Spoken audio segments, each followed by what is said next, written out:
Hey guys, the Explorer 4 here. Welcome back to some more reviews, and welcome to my review on the 2005 thriller Red Eye.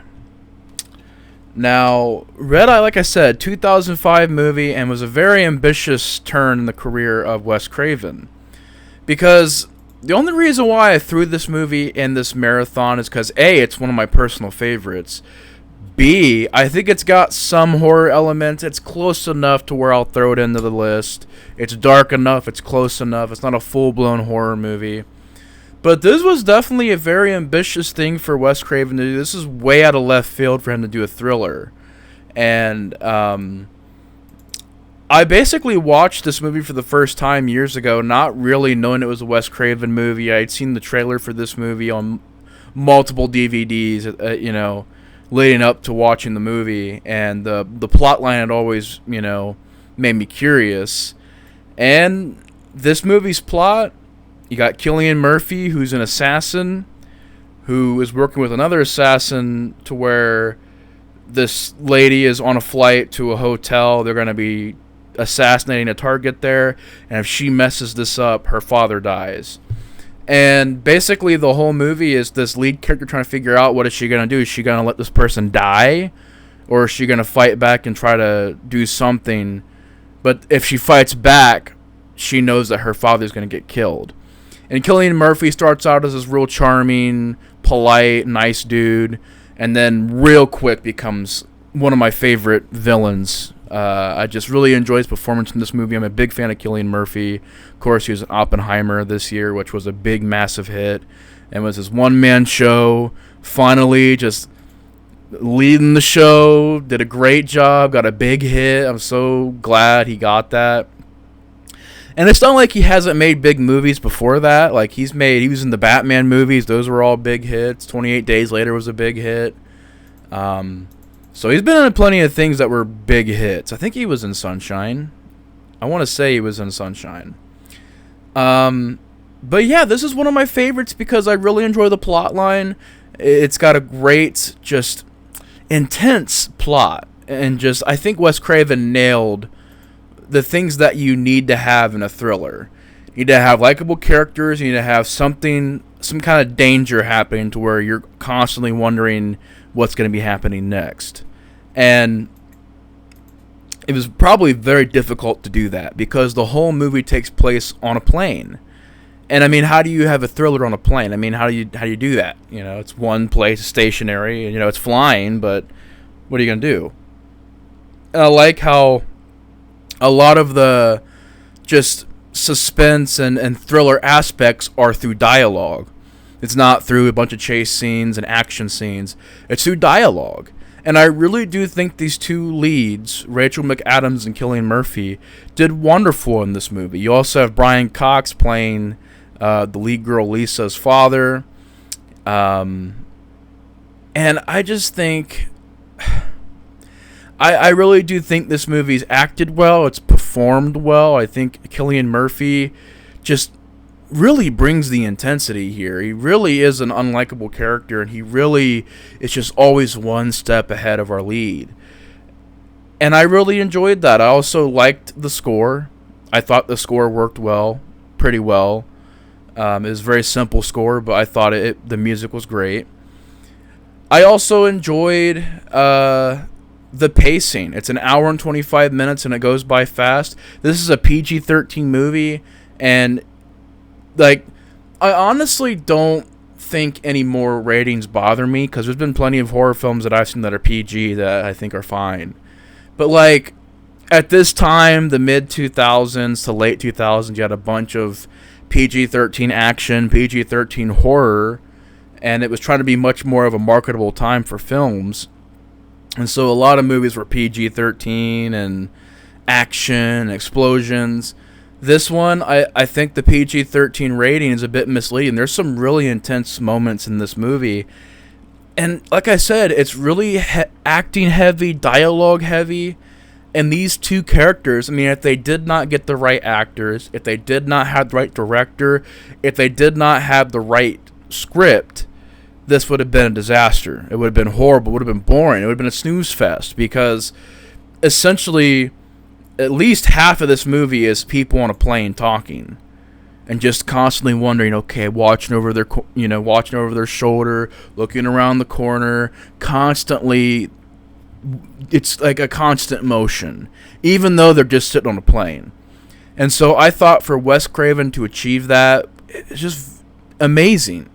The suspense is there. The ending is very satisfying, of her saving the family and the dad being okay and almost getting killed but being saved, and how she stabs Cillian Murphy in the neck so he just talks like this for the rest of the movie. It's kind of funny too. It's kind of like got a lot of humor to it, dark humor at times.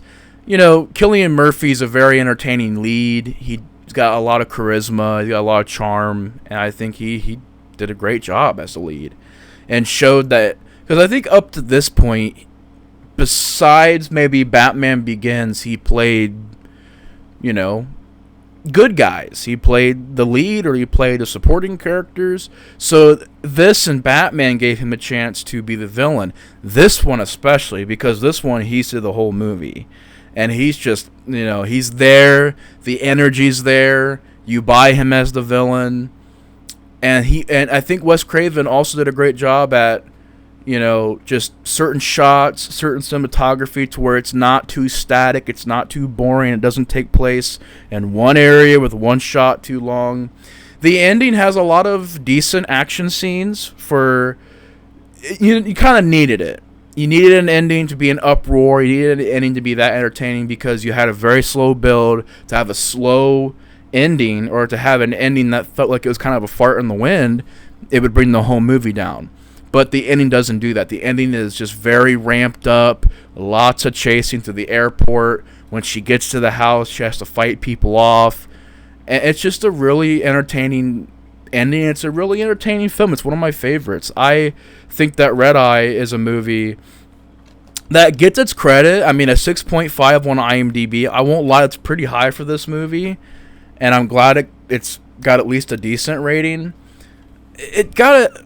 People bring it up, and it isn't like nobody talks about this movie, but I do feel like for some reason it is a bit underrated. It is a film in his filmography that I wish would get a special edition. I want to see this movie with tons of features. I mean, it has a making of, has an interview with Wes Craven, a commentary by Wes Craven, so it has stuff on it. But yeah, I mean, I think Red Eye is a fantastic movie. The suspense is there. I like how fast-paced the movie is. I love just how it's like, okay, here's an hour and 25-minute movie. Not even an hour and a half. An hour and 25-minute movie. Boom, boom, boom. Let's get this going. No boring stuff. No slow build. At least it's slow build, but they do it in a way where it doesn't seem like it is. That's that seamless way they did it with this movie, where it doesn't feel boring, it doesn't seem boring, and that's the key. If you can do that, if you can have a quote-unquote slow build without it being slow, without it being boring, without it dragging, then you did your job. And I think Wes Craven did an amazing job on this movie. And yeah, I mean, it's wonderfully filmed. It looks great. They don't use a lot of CGI, which is great. It's not too violent. It's actually... I'm going to show you guys some. I don't know if it'll pick it up on camera, but maybe not. You see that right down there? It's not going to pick it up. Well, it didn't pick it up, but it's DreamWorks. DreamWorks produced this. At least one of the people that produced this movie. Yeah, DreamWorks. That is insane that DreamWorks produced this movie. It was released from DreamWorks. That is utterly insane. And it's crazy? They actually made a damn good little thriller. I think it's a solid movie, man. It's well acted, it's well directed, it's just got a lot of suspense to it. It's a bit of a different route because there's not a lot of violence, there's not a lot of cursing, there's not a lot of blood. So this really showed that Wes Craven didn't need all that. I mean, he doesn't need it anyways, but he's able to use all that stuff as tools and things that you can have to improve your movie. Some people rely on gore. That's all they got is gore. Like, okay, we know we have nothing else. Here's some gore. Some people rely on sleaziness. Like, okay, we don't have a lot of suspense here. Let's make it really sleazy. Let's make it really cheesy. Let's make it goofy. Goofball type of stuff. Wes Craven showed the art of being a director because he had the tools at his disposal and he would use them all. Humor, suspense, darkness, gore, blood, maybe a little bit of exploitation, a little bit of sleaziness here and there. Just, slow build, fast pace, slow pace. Just using... And when I say sleaziness, I don't mean that in a bad way. I mean it as in like a grindhouse type. I feel like a grimy, dirty, just like Last House on the Left, such a just dingy, gross movie to just watching it. You're like, oh man, there's some things in that movie that are just so dirty. But utilizing all those things, he can make you laugh, he can make you cry, he can make you run and hide. Wes Craven would do these things that to me makes him stand out, because I love John Carpenter, I love Romero, I love all these other directors, but to me Wes Craven, he could do it all. Sci-fi, he could do a serious like serial killer movie, he could do a thriller, he's even done like dramas and stuff.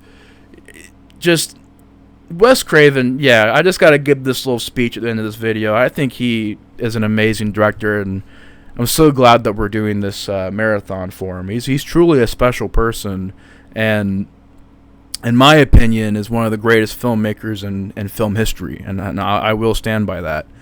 But yeah, Red Eye, I think, is another example of a very well done Wes Craven movie. It's, showing that he still had it at the time, and, he did a fantastic job. So for me, I'm going to give it a 4 out of 5. I think it's a very solid movie. It's not boring at all. It's very fast, very just breakneck pace. It's got you on the edge of your seat, uses a lot of suspense and thrills. And so, yeah, 4 out of 5 for me, guys. I love Red Eye. If you haven't seen Red Eye, definitely go check it out. If you have seen the movie, comment down below your guys' thoughts on it. I'm curious to hear what you guys have to say about this movie. Also in the description, I will be leaving links to all my social media stuff down below. So if you guys want to follow me on all kinds of social media, I'll have all that stuff down in the description box below. But anyways, y'all, that's a 4 out of 5 rating. I really enjoy this movie. It's one of my favorites, and the journey continues. So thank you guys so much for watching. Take care, and the Explorer of Horror is out. I'll see you guys later. Peace.